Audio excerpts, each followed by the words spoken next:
News, सच जरूरी है। नमस्कार दर्शकों, ये है MNS न्यूज नेटवर्क। मैं हूं आपके साथ आरती। आइए देखते हैं आज की कुछ खास खबरें। फिरंगियों की तारीफ के इतने भूखे कि फ्रांस पर सीएम योगी के ऑफिस का ट्वीट। ओवैसी ने कसा तंज। फ्रांस हिस्सा की आग में जल रहा है। वहां पर कई इमारतों को मुस्लिम प्रदर्शनकारियों ने आग के हवाले कर दिया, जबकि बड़ी संख्या में लोग घायल बताए जा रहे। इस पर उत्तर प्रदेश के मुख्यमंत्री योगी आदित्यनाथ के कार्यालय ने एक ट्वीट किया, जिस पर ओवैसी ने तंज कसा है।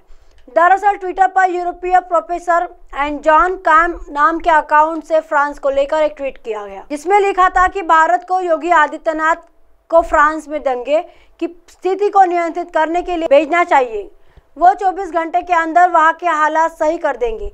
हालांकि ये साफ नहीं है कि यह अकाउंट सही है या फर्जी। इस ट्वीट को रिट्वीट करते हुए योगी आदित्यनाथ के ऑफिस ने लिखा, जब भी विश्व के किसी भी हिस्से में उग्रवाद, दंगे भड़कते, अराजकता फैलती है और कानून एवं व्यवस्था की स्थिति उत्पन्न होती है, तो दुनिया सांत्वना तलाशती है। और उत्तर प्रदेश में महाराज जी द्वारा स्थापित कानून एवं व्यवस्था के परिवर्तनकारी योगी मॉडल के लिए तरसती है। ओवैसी ने इसी ट्वीट पर योगी सरकार पर निशाना साधा है। साथ ही उन्होंने जॉन कैम के अकाउंट को फर्जी बताया। उन्होंने लिखा कि भाई भाई भाई फिरंगियों की तारीफ के इतने भूखे हैं कि किसी फर्जी अकाउंट के ट्वीट से खुश हो रहे हैं। झूठे एनकाउंटर, गैरकानूनी बुलडोजर कार्रवाई और कमजोरी को निशाना बनाना कोई परिवर्तनकारी नीति नहीं है। ये जमहूरियत का विनाश है। योगी मॉडल का सच लखीमपुर खीरी और हाथरस में देखा था। पप्पू यादव ने भी कसा तंज। सीएम योगी के ऑफिस के ट्वीट पर पप्पू यादव ने भी तंज कसा।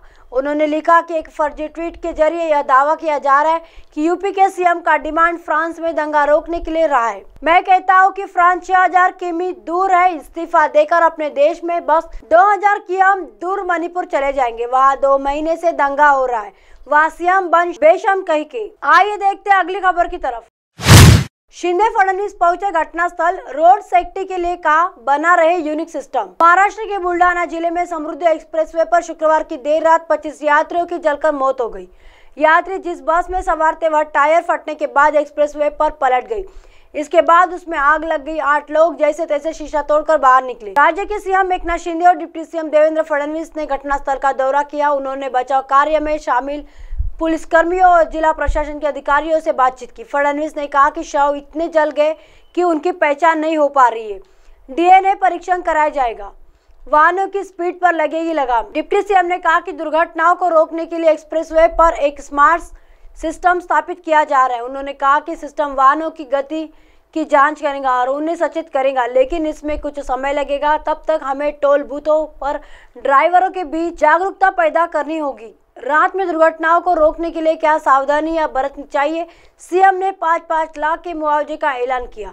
मुख्यमंत्री एकनाथ शिंदे ने भी दुर्घटना पर दुख व्यक्त किया और मरने वालों के परिवारों के लिए 5-5 लाख रुपए के मुआवजे की घोषणा की। शिंदे ने कहा कि सरकार ने इस घटना को गंभीरता से लिया है और यह सुनिश्चित करने के लिए कदम उठाए जाएंगे कि दुर्घटना और त्रुटियां न हो। बस ड्राइवर को पुलिस ने हिरासत में लिया है। पुलिस अधिकारियों ने कहा कि बस में लगभग 33 लोग सवार थे। बस पुणे जा रही थी।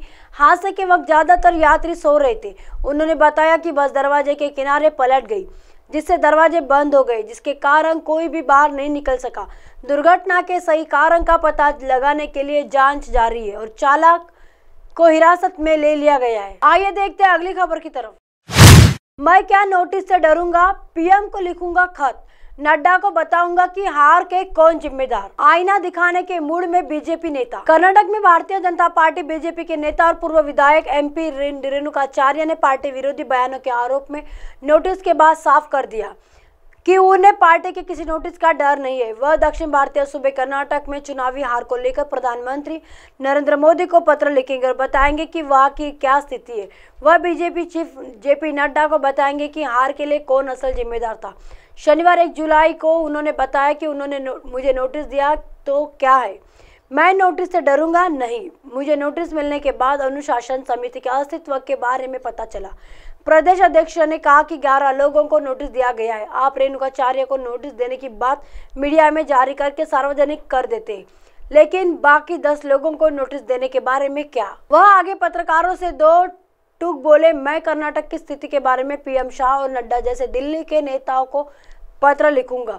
अगर मुझे मौका मिला तो मैं पार्टी के राष्ट्रीय अध्यक्ष से मिलूंगा और उन्हें बताऊंगा कि कर्नाटक में भाजपा की हार के कारण क्या मैं और इसके लिए कौन जिम्मेदार है। गुरुवार को रेणुकाचार्य ने बिना किसी का नाम लिए पार्टी नेताओं पर निशाना साधा था। उन्होंने आरोप लगाया था कि भाजपा कार्यालय को कॉर्पोरेट कार्यालय में बदल दिया गया है। उन्होंने इसके साथ ही पार्टी के प्रदेश अध्यक्ष नलिन कुमार कटील को विधानसभा चुनाव में हार की नैतिक जिम्मेदारी लेते हुए पद से इस्तीफा देने के लिए कहा था, जबकि खुद के कांग्रेस में शामिल होने की बात को झूठी बताया था। दरअसल कर्नाटक भाजपा ने गुरुवार को रेणुकाचार्य को उनकी पार्टी विरोधी टिप्पणी के लिए नोटिस जारी किया था। पार्टी की राज्य अनुशासन समिति की ओर से जारी कारण बताओ नोटिस का लिखित में जवाब देने के लिए उन्हें 1 सप्ताह का समय दिया गया। अब आप हमारे चैनल को आपके मोबाइल पर भी देख सकते हैं। मोबाइल ऐप पर देखने के लिए प्ले स्टोर से MNS news TV app download करें। इंस्टा, लिंक, ट्विटर, हाईकोक, फेसबुक और कई सोशल मीडिया के प्लेटफॉर्म पर हमारा चैनल उपलब्ध है। आप इसे यूट्यूब पर भी देख सकते हैं। आप हमारे चैनल को लाइव भी देख सकते हैं www.mnsnewstv.com पर। फिलहाल वक्त चलो दर्शकों ब्रेक का। ब्रेक से लौटने के बाद देखिएगा देश और दुनिया की तमाम खबरें। बने रहिए MNS न्यूज पर। नमस्कार।